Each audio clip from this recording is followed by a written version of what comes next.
She didn't accuse me quietly. She stood up, in the middle of dinner, looked straight at me, and said, "I know you did it." No proof, no explanation, no hesitation, just certainty. And the worst part? No one questioned her. Not my mother, not my father. They didn't even ask me what happened. They just believed her. Like they were waiting for this moment. Like the decision had already been made, before I even sat down. I remember standing there, trying to understand what I was being accused of. But the way they were looking at me told me something worse. This wasn't confusion. This was a setup. And I was already inside it. So I didn't argue, didn't defend myself, didn't say a single word. I just walked out. Because in that moment, I understood something clearly. You can't prove your innocence to people who already chose your guilt. But the next morning, when they showed up at my door, they weren't accusing me anymore. They were looking at me, like everything had gone wrong. My name is Clara Whitmore, and this is the night. My family chose the wrong person. It was supposed to be normal. Sunday dinner, same house, same table, same routine. My mom cooking too much food like always. My dad sitting at the head, quiet, distant. And my sister Lillian, scrolling her phone like nothing in the world mattered. And me? I sat there, trying to act normal, trying to ignore that feeling in my chest, that something wasn't right. Because sometimes, before anything happens, before a single word is said, you feel it. That silence in the room, that tension you can't explain. Like everyone already knows something, and you don't. And that night, I was the only one. Lillian was always treated differently, not in a way you could prove, but in a way you could feel. If she made a mistake, it was stress, pressure. She's going through something. If I made one, it wasn't a mistake. It was who I was. A pattern, a flaw, something permanent. Same parents, same house, but somehow, different rules. And I learned early, don't question it. Because the moment you question it, you become the problem. That night felt wrong, stronger than usual. My mom wouldn't look at me properly. Just quick glances, then away. My dad barely spoke, but this time, it wasn't calm, it was avoidance. And Lillian, she kept smiling, not at anything, just smiling, like she knew something, like she was waiting. And slowly, that feeling inside me got heavier, because now I understood. This wasn't random.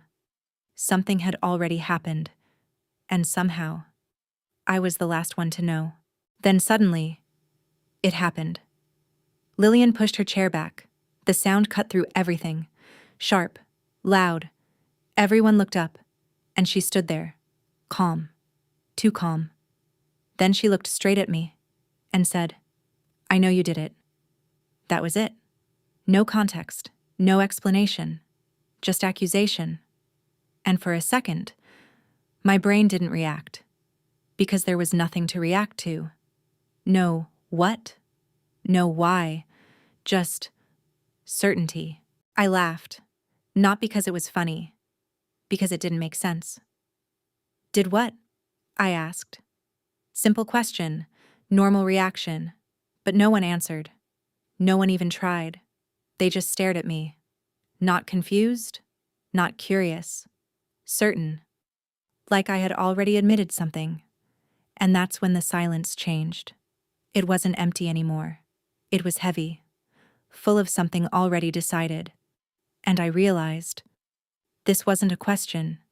This was a verdict. Then my mom spoke. Slow, controlled, too controlled. "If this is true, Clara, you need to take responsibility." Not, "Is it true?" Not, "What happened?" Just, acceptance. And something inside me dropped. Because I wasn't being asked, I was being judged. And I understood something clearly. This didn't start at dinner. This started before I even got there.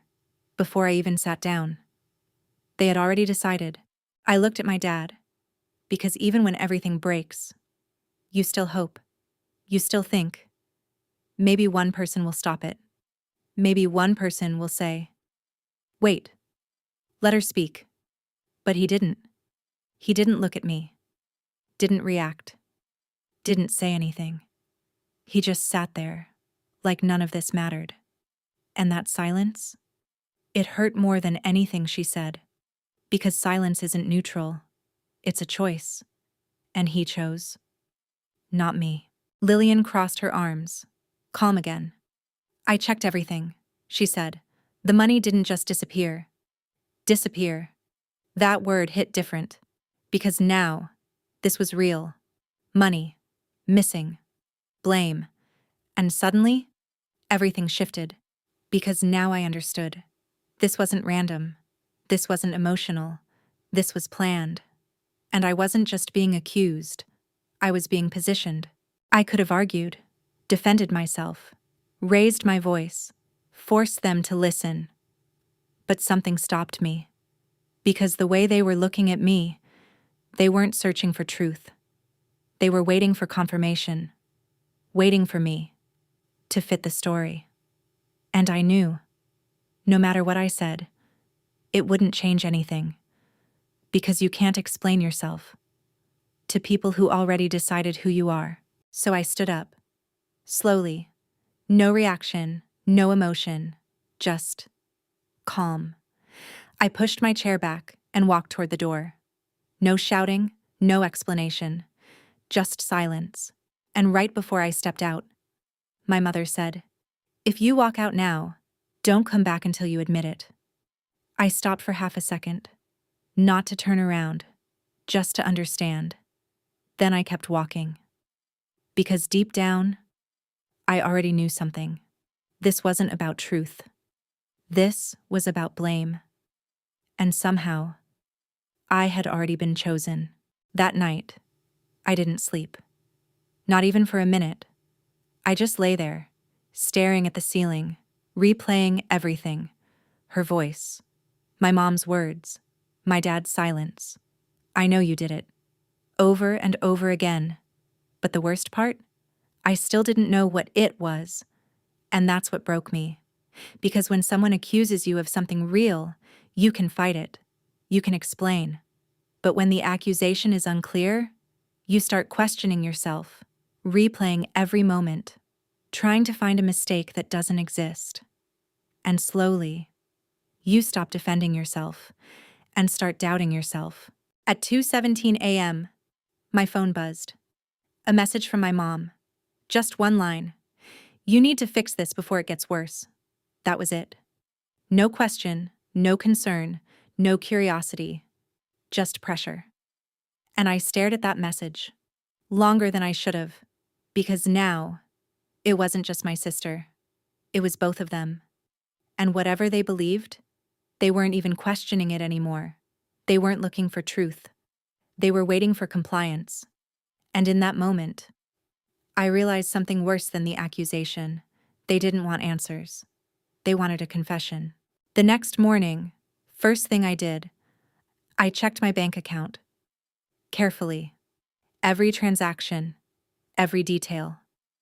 Because if money was involved, this is where the truth would be. But everything was normal. Every payment. Every balance. Nothing missing. Nothing unusual. And that's when something shifted.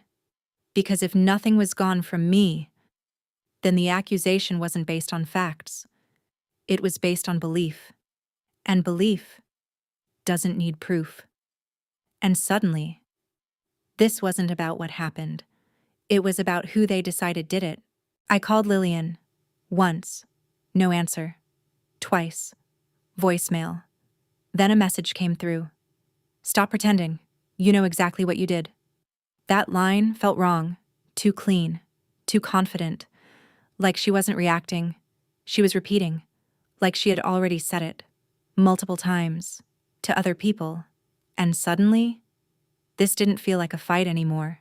It felt like a script, and I was the only one who didn't know the lines. Then something came back to me, small, but sharp. 2 days before dinner, I had stopped by my parents' house, just quickly, in and out, and Lillian wasn't there, but her purse was, sitting on the kitchen counter. I remember noticing it, but not thinking anything of it. Didn't touch it, didn't open it, didn't even look inside. But now, that memory felt different. Because sometimes, the smallest details are the ones that matter the most. By noon, the calls started. My aunt, my cousin, even a family friend. Same tone, same hesitation. Clara, is everything okay? But I knew what they meant. They weren't asking about me. They were asking about the story, the one Lillian told. And that's when it hit me. This didn't stay at dinner. It spread. Fast. Clean. Like it was ready. Like it was already built. Before it was told. And somehow, I had been placed inside it. Without even knowing. Around 3 p.m., someone knocked on my door. My neighbor. She looked uncomfortable. Like she didn't want to be involved. She said my parents had come by earlier. Asking questions. About me. When I leave. When I come back. If I'd been out late recently, and I just stood there, trying to process it, because parents don't do that. Not unless they're trying to prove something, or worse, build something. And suddenly, this wasn't confusion anymore. This was investigation. I went back through my messages, days, weeks, looking for anything unusual, anything I missed, and then I saw it.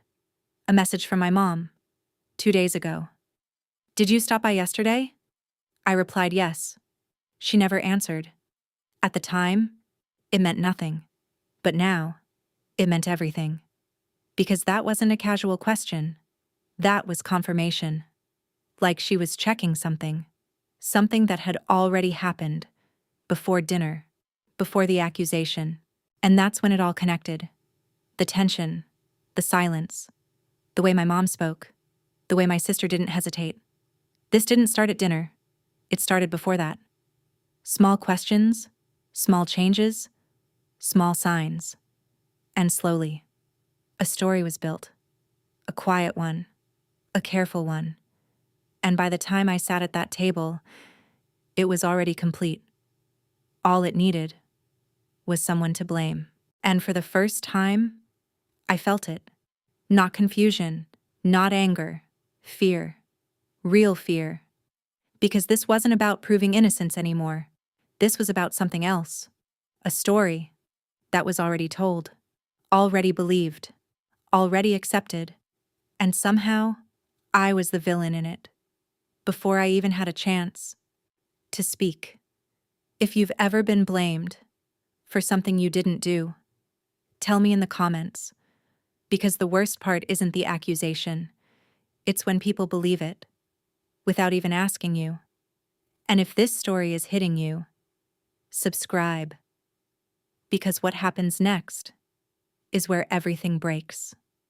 And trust me, you're not ready for it. I couldn't ignore it anymore. That memory, the kitchen, the counter, Lillian's purse, it kept coming back. Not loud, not obvious, just constant. Like my mind was trying to show me something I missed the first time. And then, one detail stood out. Something small. A folded receipt, sitting right next to her purse. At the time, I didn't care, didn't read it, didn't think about it. But now, that one detail felt heavier than everything else. Because if money was missing, then a receipt shouldn't exist. I tried to remember it clearly, not just that it was there, but how it looked. Folded, pushed slightly to the side, like it wasn't meant to be noticed. And the more I thought about it, the more it bothered me. Because receipts don't lie. They don't assume. They don't accuse. They just show what happened. And if that receipt existed, then someone already knew where the money went. Which meant this wasn't confusion. This wasn't panic. This was direction. Someone pointed at me, while already knowing the truth. So I went back. Not to argue, not to defend myself, just to look. The house felt different this time. Quieter. Heavier. Like something had already been exposed, but no one said it out loud. My mom opened the door, and for a second, she just stood there. No greeting, no warmth, just hesitation. Like she didn't expect me. Or worse, like she didn't want me there. And that told me everything. Because people don't block the door, unless they're hiding something behind it. I asked one question. Simple. What exactly is missing? She didn't answer, not immediately, and that pause was too long, too careful, like she was choosing her words, instead of remembering them. Then she said, "Your sister will explain."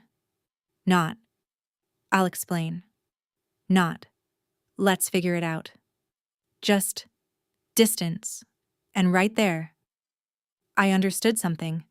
She didn't want to say the truth. Because the truth was already complicated. I stepped inside anyway, walked straight to the kitchen. Same counter, same space, same light through the window, but one thing was different. The purse was gone, completely gone, and that changed everything, because that meant someone had already been here, already moved things, already removed something important, which meant they knew. This wasn't new information. This was already being managed.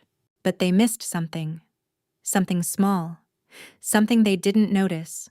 Under the fruit bowl, half hidden, there it was. A receipt. Crumpled slightly, like someone tried to push it away, but didn't finish the job. And my heart started racing. Because mistakes like this only happen when people rush, when they're not thinking clearly, when they're trying to hide something fast. And in that moment, I knew. This wasn't over. This was just starting to break. I picked it up. Slowly, carefully. Like it might disappear if I moved too fast. And I read it. $2,480. Paid in cash. Jewelry store. Timestamp. The same day. The same afternoon. I had been there. And for a second, everything went silent. Because this wasn't missing money. This was spent money. And that changes everything. Because missing creates questions. Spent creates answers. Because money doesn't just disappear, not without a trace. But this had a trace, a clear one, a direct one, which meant someone knew exactly what happened. And suddenly, Lillian's words felt different. I know you did it. Not confusion, not panic, control. Because accusing me first meant no one would look at her. And in that moment, I understood something clearly. This wasn't a mistake. This was protection. Her protection. At my cost. I turned to my mom, holding the receipt in my hand, and asked, "Why didn't she mention this?" Simple question. Straight. Clear. But her reaction wasn't. She didn't look surprised. Didn't look confused. She looked tense. Like something she already knew had just been exposed. And that's when it hit me. This wasn't just Lillian. My mom knew something. Maybe not everything, but enough to stay quiet. Then she said it. Quietly. Carefully. She told me she lost it before that. Before that. But the receipt proved otherwise. And just like that, everything shifted. Because now there was proof. Not my words. Not my defense. Something real. Something they couldn't ignore. And in that moment, the story cracked. Not completely. Not yet. But enough. Because once doubt enters, everything starts falling apart. And for the first time, they weren't sure anymore. That kitchen didn't feel the same anymore. Not like home, not like safety. It felt exposed, like something had been hidden there for too long. I was still holding the receipt, my hands steady, but inside, everything had shifted, because a few minutes ago, I was defending myself. Now, I wasn't the one explaining anything, and my mom, she still wasn't looking at me, and that told me everything, because when someone avoids eye contact, it's not confusion, it's guilt. I didn't raise my voice, didn't accuse, didn't push. I just asked, "Where is Lillian right now?" Simple question. But again, that hesitation, that pause. Then, she's out.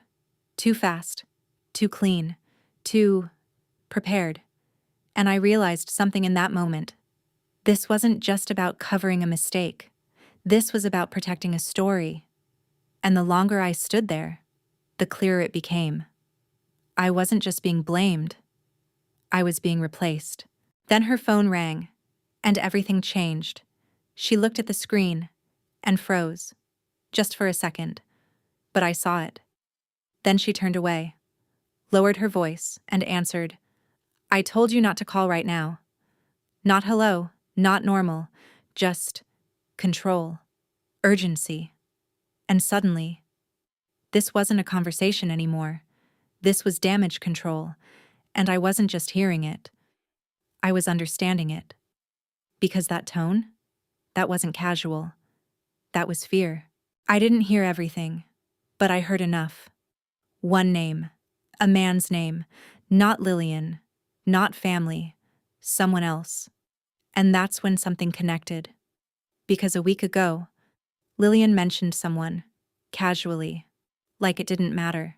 A guy she was talking to. Someone new. Someone my parents didn't fully trust. And now, he was suddenly part of this. Which meant, this wasn't just about money anymore. Jewelry store, cash payment, secret calls, sudden accusation, all of it started connecting. Not perfectly, but enough. Enough to see direction. Because this wasn't random. This wasn't confusion. This was planned. And the more I thought about it, the clearer it became.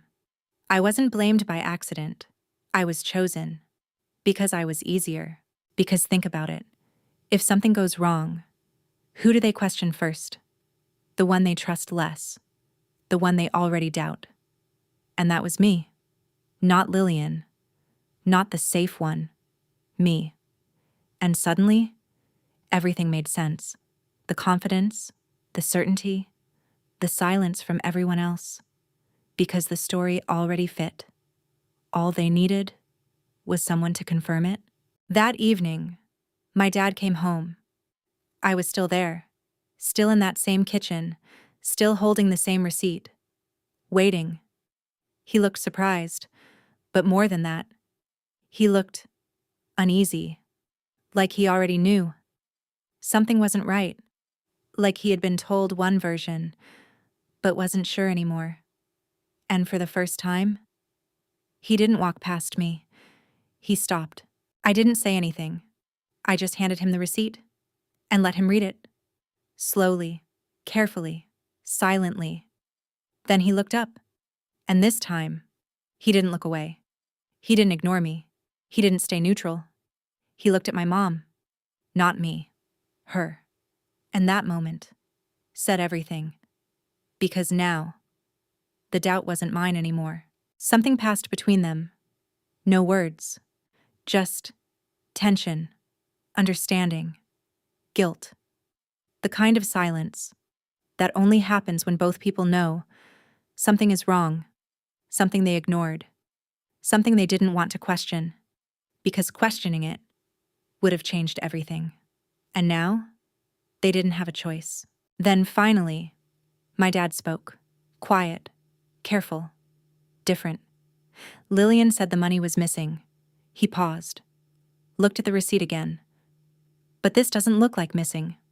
And that was it. No shouting, no confrontation, just truth. Simple, clear, undeniable.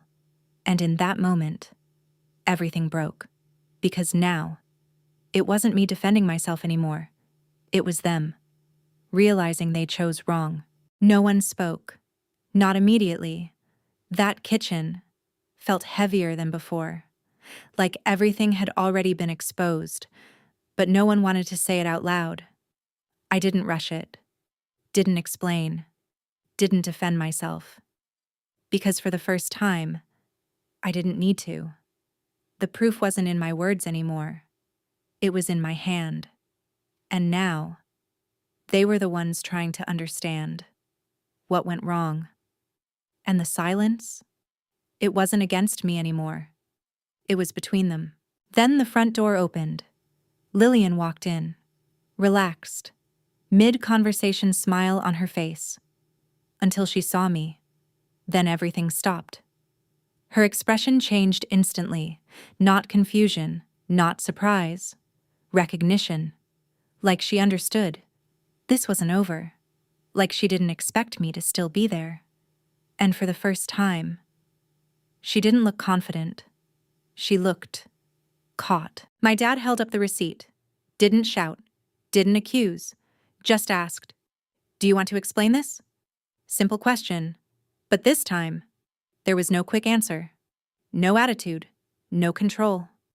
She looked at the receipt, then at me, then at my mom, and for the first time, she hesitated. And hesitation is where truth starts showing. It's not what it looks like. Of course, that line, the most predictable line in the world. But this time, it didn't work. Because proof doesn't argue, it doesn't react, it just sits there, quietly destroying everything. And she knew it. Because for the first time, she wasn't controlling the story anymore. She was reacting to it. And that shift? That's where everything falls apart. Piece by piece, it came out. Not clean, not confident, messy, unstable. She didn't lose the money. She spent it. On someone. That same man. Someone she trusted. Someone who needed help. And suddenly, everything flipped. Because this was never about something missing. This was about something hidden. And she didn't panic. She planned. But the worst part? She knew. She knew what would happen. She knew someone would be blamed. So she made sure it wasn't her. She spoke first. Accused first. Controlled the story. Before anyone could question it. And she chose me. Not because I did anything, but because I was easier. Because I wasn't protected. Because I was already slightly outside. And that hurt more than the accusation itself. My mother sat down slowly, like something inside her just collapsed. She looked at me, not quickly, not casually, really looked, for the first time since that dinner. But I didn't say anything, because now, she didn't need my explanation. She needed to face her decision. And sometimes, that's harder than hearing the truth. Because truth is simple, but guilt, that stays. My dad spoke again. But this time, he sounded different, quieter, heavier. We asked her to leave. He didn't finish the sentence. He didn't need to, because we all knew what he meant. They chose wrong. And now, there was nothing they could say that would undo that moment. Because some decisions don't break instantly, they echo. The next morning, there was a knock. Not loud, not aggressive, just hesitant. I opened the door, and there they were, my parents, not angry, not defensive, just unsure. Like they didn't know how to stand anymore, like they didn't know what version of me they were facing. And for the first time, they weren't in control of the situation. They started explaining, apologizing, trying to fix it, trying to undo something that was already done. But I didn't interrupt. I just listened. Calm, quiet. And when they finished, I said one thing. Simple. Clear. I didn't need you to believe me. Pause. I needed you to ask me. Silence. Because sometimes the strongest response isn't anger. It isn't revenge. It's clarity. It's walking away, knowing you were never the problem. If you've ever been blamed without being heard, tell me in the comments. Because the truth is, it's not the accusation that breaks you. It's the silence from the people who should have defended you. And if this story stayed with you, subscribe. Because the next one, it doesn't just hit hard, it changes how you see people.